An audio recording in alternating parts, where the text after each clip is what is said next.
Film dibuka dengan diperlihatkan scene Estes Reform School tahun 1996. Ternyata di sana ada Cletus Cassidy dan juga kekasihnya yang bernama Francis Barrison. Nah, di sini Francis ini ketakutan karena ia mempunyai kekuatan di atas manusia normal, yaitu dapat mengeluarkan gelombang suara yang sangat besar sekali. Jelas rasa ketakutannya itu makin menjadi-jadi setelah dia berpikir kalau sepertinya ia akan dipisahkan dari Cletus untuk selamanya karena perbedaannya itu. Dan benar saja, Francis ini dibawa oleh segerombolan polisi untuk dialihkan ke penjara Ravencroft. Cletus yang tidak tega hanya bisa melihat Francis yang diseret dari kejauhan di jendela kamarnya.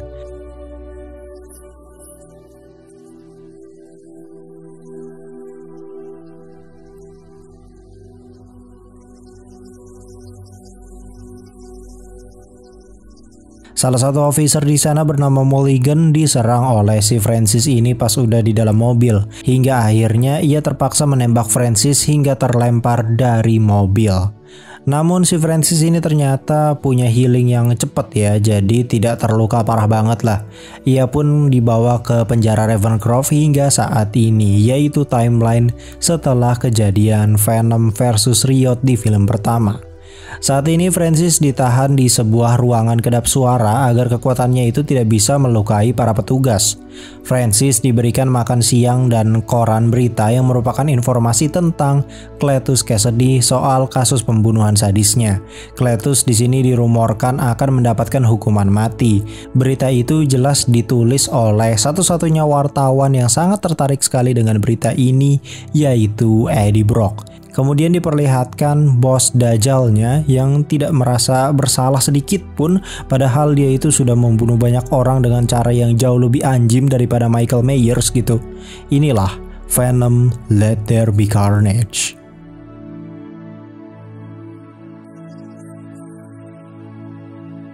Berlanjut pada Eddie Brock yang menemui Mulligan yang kini sudah diangkat menjadi detektif akibat prestasinya menangkap Francis waktu itu. Di sini Mulligan ini sangat paham betul kalau Eddie ini butuh cuan parah gitu ya, dan sangat tertarik sekali mencari berita lebih lanjut tentang Cletus Cassidy ini. Maka dari itu Mulligan ini menugaskan Eddie untuk mencari petunjuk mengenai beberapa jasad yang belum ditemukan. Jadi si Cletus ini selain psikopat, dia juga sangat kreatif sekali ya dalam membunuh karena mayatnya itu diumpetin layaknya teka-teki. Jelas di sini si Venom itu emang paling nafsu edan kalau buat nyari penjahat. Karena ya peraturan Eddie-nya ini ya kan yang ngebolehin Venom makan manusia yang emang jahat aja gitu. Nggak tahu kenapa gue liatnya tuh kayak Kurama sama Naruto gitu loh kalau si Venom sama Eddie ini.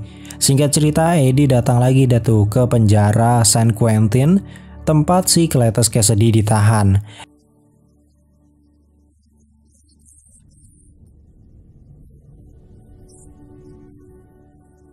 Ia berusaha untuk mengulik kasusnya si Cletus Cassidy ini. Akan tetapi Cletus kayaknya seolah-olah ngasih teka-teki yang harus dipecahkan oleh si Eddie ini. Cletus juga menitipkan pesan kepada si Eddie untuk ditulis di cover depan Daily Bugle, yaitu gereja yang jauh satu-satunya yang kulihat, malaikat yang hancur belahan jiwaku. Pesan itu sengaja Cletus Cassidy ucapkan karena ia tahu bahwa berita itu akan langsung dibaca oleh Francis di luar sana. Setelah si Eddie ini wawancara, Venom sempat mengambil alih sejenak untuk memaksa Eddie melihat coretan tembok di sel tahanan si Cletus, bahwa ternyata di sana terdapat banyak sekali gambar yang sepertinya akan menjadi petunjuk besar tentang letak para mayat yang belum ditemukan. Sampai di rumah, Venom langsung membantu Eddie untuk menyalin ulang semua gambar yang ia lihat tadi.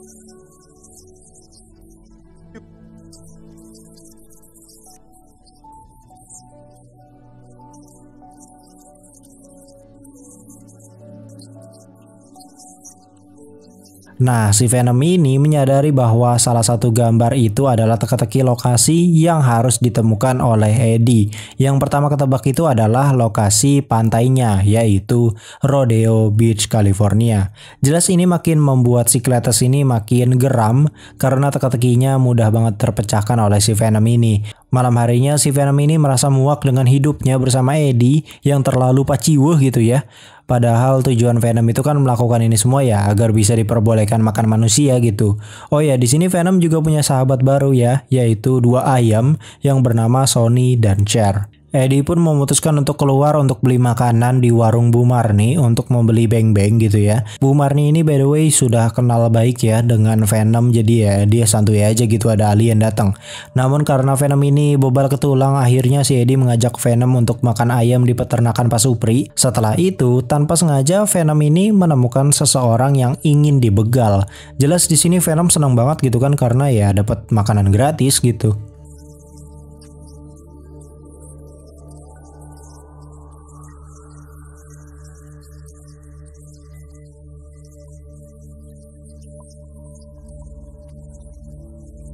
Namun karena Venom ini tetap dilarang sama si Eddie buat makan tuh orang, akhirnya ya ia memutuskan untuk pergi aja. Tak lama dari itu mantannya si Eddie menelpon yang bernama Anne. Ya kalian udah tahu ya kalau misalnya kalian nonton film pertamanya sebenarnya. Ternyata tujuan Anne nelpon si Eddie ini untuk ngajak nongki besok malam. Karena ada hal yang ingin dibicarakan dan itu penting banget katanya. Keesokannya Eddie ini datang nih bersama Venom ke sebuah bar yang mewah gitulah. Ternyata tujuan Anne itu untuk memberitahu Eddie kalau ia akan menikah dengan kekasih barunya yang bernama Dan. Anjing mamam tah. Jelas Venom greget edan dengan situasi yang seperti ini karena Eddie itu tipe yang terlalu lembek untuk buat keputusan. Gue juga sebenarnya merasa greget edan gitu ya dari film pertama. Giliran udah kayak gini aja kan bingung sendiri kan. Anne pun menitip pesan kepada Venom untuk terus menjaga Eddie agar tetap aman. Pagi harinya Venom berusaha untuk menghibur Eddie yang sedang galau, namun caranya sangat barbar dan gaduh pisan.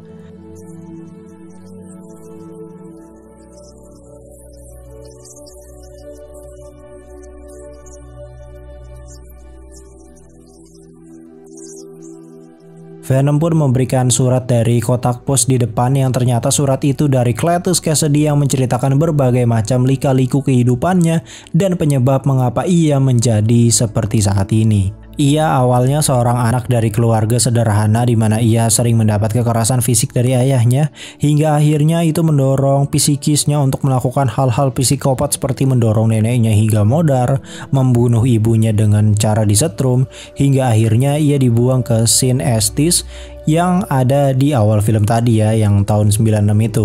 Semasa hidupnya itu ia selalu mendapat perlakuan kasar kayak pembulian gitu dari anak-anak di sana, bahkan secara fisik juga ya. Hingga suatu hari ia bertemu seorang wanita yang menolongnya dengan tulus dan akhirnya ia jatuh cinta dengan wanita itu. Nah, wanita itu adalah Frances Barrison. By the way, backstory-nya tuh mirip-mirip kayak film solo Joker ya. Karena prihatin dengan kisah kelam si Cletus Kasady ini, Eddie pun memutuskan untuk mendatanginya lagi di penjara. Akan tetapi saat sudah bertemu ternyata si Cletus ini sengaja menghina Eddie dengan kata-kata yang menyayat hati karena faktanya Cletus ini sudah curiga mengapa Eddie ini bisa memecahkan teka-tekinya dengan mudah padahal dia baru sedikit melihat coretan tembok sel Cletusnya itu. Ya benar, ia memancing keberadaan Venom biar emosi. Setelah itu Cletus baru mengkonfirmasi bahwa Eddie bukan manusia biasa. Tanpa sengaja darah dari tangan si Eddie yang sudah tercampur dengan simbiot Venom sengaja dikonsumsi oleh Cletus Kasady.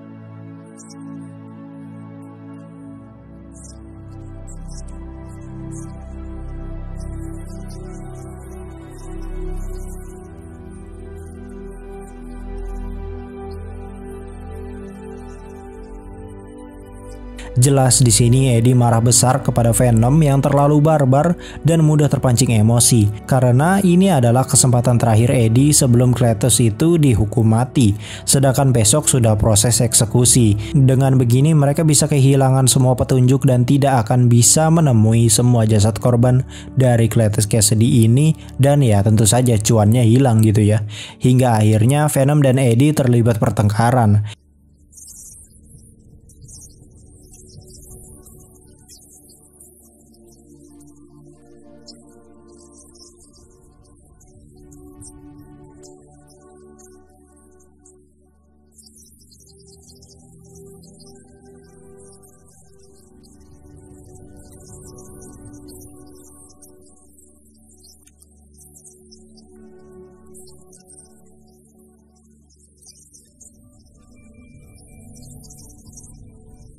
Ya, di sini Venom berpisah dengan Eddie akibat pertengkaran itu. Di sisi lain, Cletus sudah berada di sebuah ruangan untuk dieksekusi mati. Akan tetapi saat proses eksekusi, terjadi kegagalan karena tubuh Cletus ini mendadak kejang-kejang hebat dan simbiot yang barusan ia makan ternyata menjadi semakin kuat dan akhirnya melahirkan satu entitas simbiot baru berwarna merah. Seperti yang kita tahu, simbiot itu bergantung pada inangnya ya. Karena inangnya ini adalah seorang psikopat brutal, simbiot ini menjadi berkali-kali lipat lebih ganas, brutal, dan sadis dari Venom itu sendiri. Dan inilah Carnage.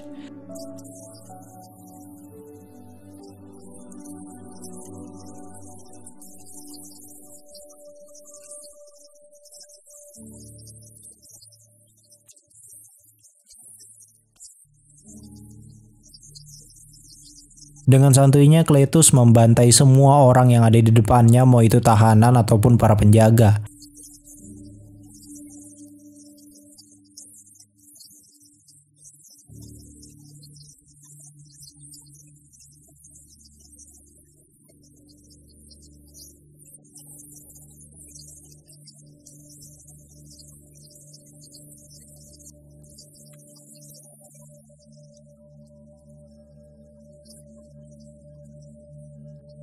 Keesokan harinya, Eddie berusaha untuk kembali merapihkan apartemennya dan melepaskan Sony dan Cher di sebuah taman. Malam harinya, Eddie baru mendapatkan berita kalau Cletus melarikan diri dari penjara. Tak lama dari itu, detektif Mulligan datang untuk menanyakan si Eddie terkait informasi yang ia dapatkan karena ya Eddie itu adalah orang terakhir yang memang mewawancarai si Cletus ini. Namun Eddie memilih merahasiakan itu karena pada wawancara kemarin Venom itu ikut campur ya. Dengan begini, Eddie jadi tergerak gitu kan semangatnya untuk memecahkan teka-teki dari ucapan Cletus yang sempat direkam olehnya. Dimana ternyata ini semua terhubung dengan berbagai gambar yang ada di tembok selnya. Di sisi lain, Venom bersenang-senang untuk merayakan kebebasannya dari Eddie dimana ia party habis-habisan melepas penatnya itu. Di saat yang bersamaan, Cletus menyamar dan pergi ke suatu tempat. Saat di jalan, Cletus membuat kesepakatan dengan Carnage di mana ia ingin Carnage itu patuh dan tunduk padanya. Imbalannya, Carnage bisa makan manusia sepuasnya. Berlanjut lagi ke partinya Venom dan kali ini Venom mengutarakan unek-uneknya di atas panggung.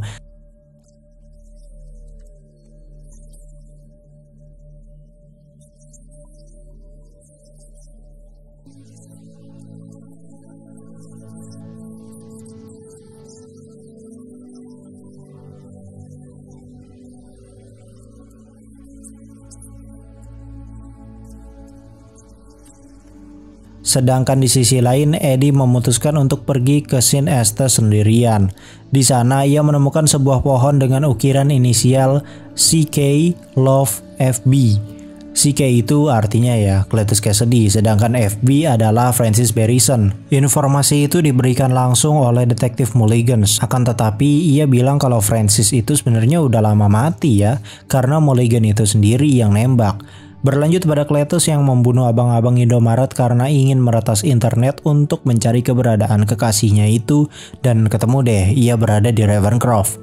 Hanya dalam hitungan jam saja ternyata Cletus sudah berada di sana dan dengan mudahnya ia membebaskan Francis yang sudah tak lama bertemu dengan Cletus.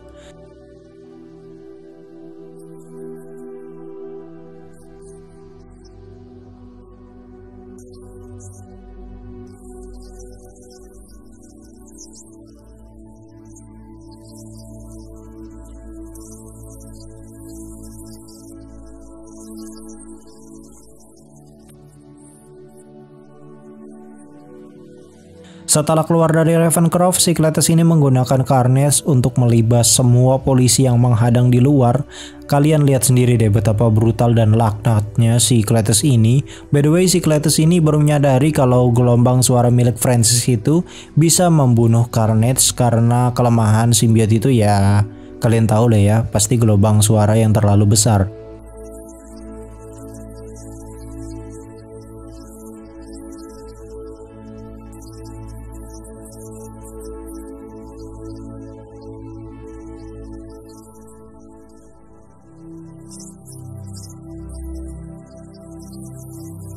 Di Di sisi lain, Venom justru kelaparan karena nggak bisa mencari makanan dan inang yang setara kuatnya dengan Eddie.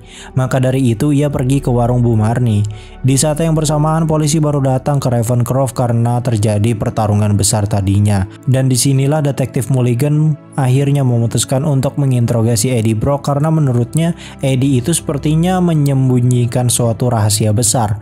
Bahkan banyak keanehan yang ada di sekitar Eddie seperti berbicara sendiri ataupun ia selalu selamat dalam insiden mematikan. Sedangkan Eddie sendiri justru baru teringat kalau darahnya sempat dimakan oleh si Cletus Kasady dan kemungkinan itulah yang membuat Cletus memunculkan simbiot baru yang bernama Carnage. Anne selaku mantannya pun akhirnya datang ke kantor polisi menemui Eddie.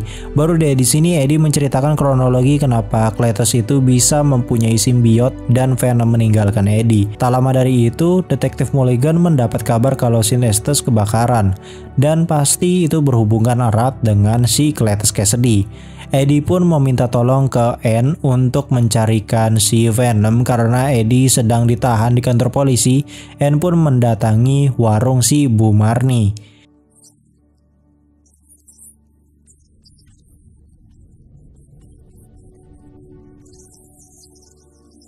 Ya, ternyata Venom menjangkit di Bu Marni. Setelah dibujuk rayu, akhirnya Venom mau membantu Eddie untuk menghajar si Cletus Kasady ini.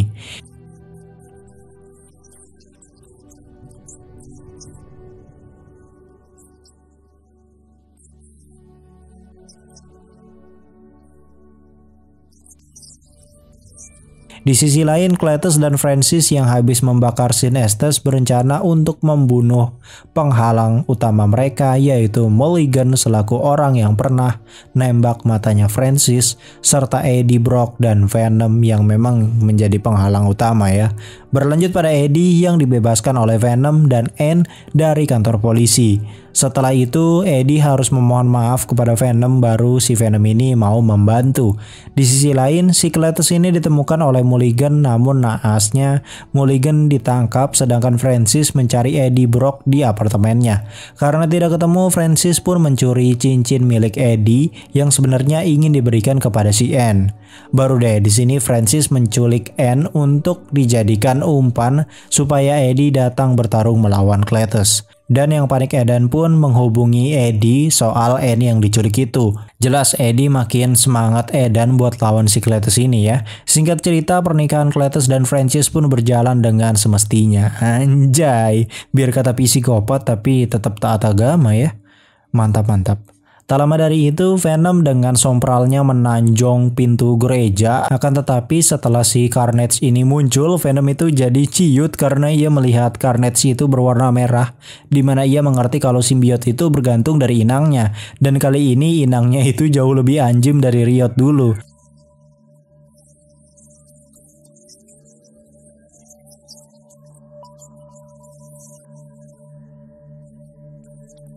Akan tetapi kali ini si Eddie memperbolehkan Venom untuk memakan semua penjahat yang ada di situ jika Venom berhasil menang.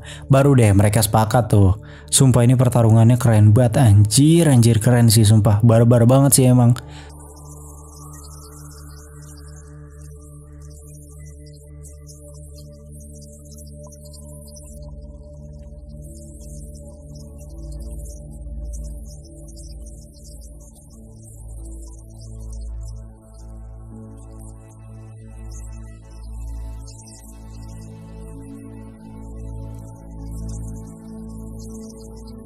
Di sisi lain, si Mulligan berhadapan dengan Francis yang ingin balas dendam karena matanya dibutain. Sedangkan Venom dibantai habis-habisan sama Carnage karena ya si Cletus ini emang brutal banget cuy. Saat Venom terpojok, ia dibantu oleh Dan dengan menyiramkan bensin yang disambar api ke Carnage.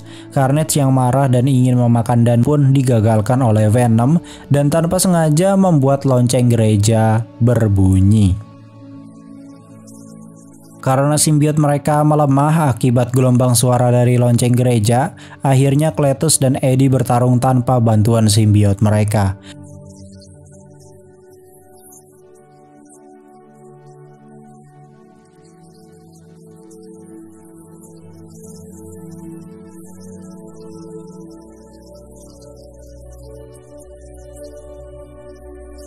Saat Eddie lemah, Cletus berusaha membuatnya lumpuh menggunakan martil, sedangkan Francis berusaha membunuh Mulligan menggunakan rantai. Geblek ini jahat dan geblek sumpah dah. Saat Carnage berusaha membunuh Anne di depan Eddie, Francis merasa itu kayaknya udah terlalu berlebihan ya, karena Anne itu tidak ada hubungannya sebenarnya dengan semua ini, jadi nggak perlu dibunuh. Namun Carnage malah membungkam Francis dan berencana untuk membunuhnya juga. Jelas di sini Cletus sudah muak dengan tingkah Carnage yang selalu di luar rencana. Venom dan Eddie menganggap itu sebuah kesempatan besar dan akhirnya mereka kembali bersemangat untuk menancapkan besi ke kepala Carnage dan akhirnya ya berhasil ya, walaupun itu tidak membuat luka yang parah banget. Dan disinilah judul Let There Be Carnage berasal. Venom pun akhirnya berhasil menyelamatkan Anne yang hampir terjatuh. Kini giliran Carnage yang bertarung fair dengan Venom. Akan tetapi walaupun udah bertarung secara fair, Venom ini tetap kalah telak ya. Karena sudah kepepet edan, Venom nekat melempar si Francis ke arah lonceng. Dan akhirnya Francis menggunakan kekuatannya itu untuk membuat Carnage lemah. Saat Carnage tidak berdaya, Venom langsung memakannya agar tidak ada yang tersisa.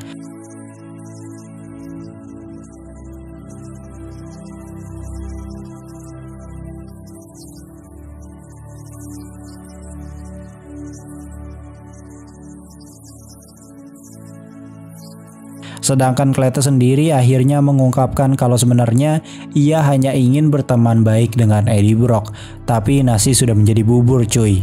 Venom pun akhirnya diperbolehkan untuk memakan kepala Cletus Cassidy.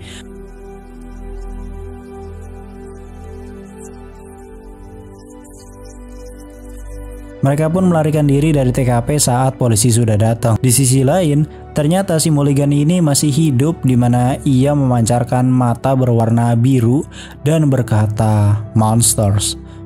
Apakah dia bakal jadi villain ketiga? Kita lihat aja nanti. Setelah kejadian itu, si Eddie pergi ke taman untuk mengambil kembali Sony dan Cher, si ayam sahabatnya Venom Thea bro. Mereka pun memutuskan untuk liburan dan rehat sejenak dari pekerjaan berat mereka. Film pun berakhir. Wait, tar dulu, santai. Ada post credit scene-nya bro. Oke, kita bahas dulu ya. Untuk post credit scene-nya sendiri, kita bakal diperlihatkan Venom dan Eddie yang sedang Netflix di hotel untuk menikmati masa liburannya itu. Namun secara tiba-tiba di sekitar mereka, bahkan di luar sana, terpancar sinar glitch warna orange putih gitu yang membentang dan menyinari seisi ruangan, dan secara tiba-tiba mereka sudah berada di lokasi yang berbeda. Mereka itu terpental ke universe lain. Dan tak lama dari itu, berita di TV menayangkan The Daily Bugle yang dibawakan oleh the one and only J. Jonah Jameson, di mana pada berita itu mereka mengkonfirmasi penjahat kriminal yang sangat menjadi highlight di semua media di seluruh dunia, dan penjahat itu adalah Spider-Man versi Tom Holland, Marvel Cinematic Universe. Venom secara refleks langsung berubah wujud dan memutuskan untuk mencari remaja bernama Peter Parker ini untuk dimakan, karena imbalan bagi Venom kalau berhasil nangkap penjahat ya kepalanya dimakan gitu ya.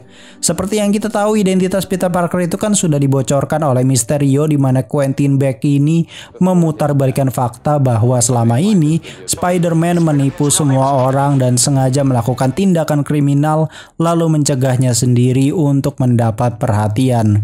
Fitnah ini bertebar luas di seluruh dunia yang membuat Peter itu tidak tenang gitu ya hidupnya. Maka dari itu secara diam-diam ia meminta Dr. Strange untuk mengubah realita, di mana Dr. Strange mengucapkan sebuah spell atau mantra yang membuat semua orang lupa tentang Peter Parker. Kemungkinan besarnya mantra inilah yang nanti bakalan menjadi penyebab kenapa Venom terpental ke Marvel Cinematic Universe. Dan ini jelas mengkonfirmasi keterlibatan Venom mungkin ya dalam film Spider-Man yang sedang diperbincangkan oleh banyak orang saat ini, yaitu Spider-Man No Way Home. Jika benar Venom akan ambil screen time di No Way Home, ini bakalan menjadi crossover assemble paling dinantikan oleh para fans. Kemungkinannya sih Venom ya bakal mihak ke Peter ya. Walaupun sekarang Venom itu kan nggak tahu ya kalau Peter itu difitnah. Tapi besar kemungkinan pasti Venom ini bakalan tahu kebenarannya. Kalau begini jadi pas tuh ya kan, jumlahnya 5 lawan 5 tuh kayak mobil analog. Spider-Man Tom Holland, Spider-Man Tobey, Andrew, Doctor Strange, Venom. Nah, 5 kan. Lawannya Goblin, Dr. Octopus, The Lizard, Sandman, Electro. Waduh, mantep anjir kayak Civil War gini anjay. Sutradara dari Spider-Man pun sudah mengkonfirmasi kalau film terakhir Spider-Man ini bakalan jadi film paling menggemparkan seperti Endgame. Tapi tetap kita harus tunggu final trailernya dulu ya, biar dapat sedikit gambaran nih gitu kan buat filmnya nanti. Oke, petunjuk berikutnya itu kita tarik mundur lagi sesaat sebelum ending. Kita diperlihatkan si Mulligan ini yang ternyata masih hidup dengan kondisi mata yang bersinar biru. Kuat diduga ia bakal menjadi sosok villain utama di film ketiganya nanti. Nah, kalau kita tarik ke komik nih ya, tokoh Mulligan ini sebenarnya merupakan sosok inang simbiot yang juga merupakan nama Toxin. Terus ada juga scene yang kayaknya ikonik dan kayaknya itu koreksian dari Sony ya, yaitu pas Venom ini menyelamatkan Anne dari yang dia hampir jatuh gitu cuy di bawah tuh kan. Nah itu tuh kayaknya callback dari scene yang Andrew Garfield ya, yang gagal nyelamatin Gwen itu kan, yang Gwen sempet jatuh akhirnya ya mati gitu. Nah kalau ini dia berhasil nyelamatin nih, si Sony apa ya kayak ngoreksi gitu aja sih. So itu tadi adalah alur cerita beserta penjelasan ending dan post credit scene dari film Venom Let There Be Carnage. Seperti biasa jangan lupa di subscribe dan aktifkan loncengnya biar selalu update kalau gua upload video. Gua Clipon X pamit undur diri and I'll come see you next time.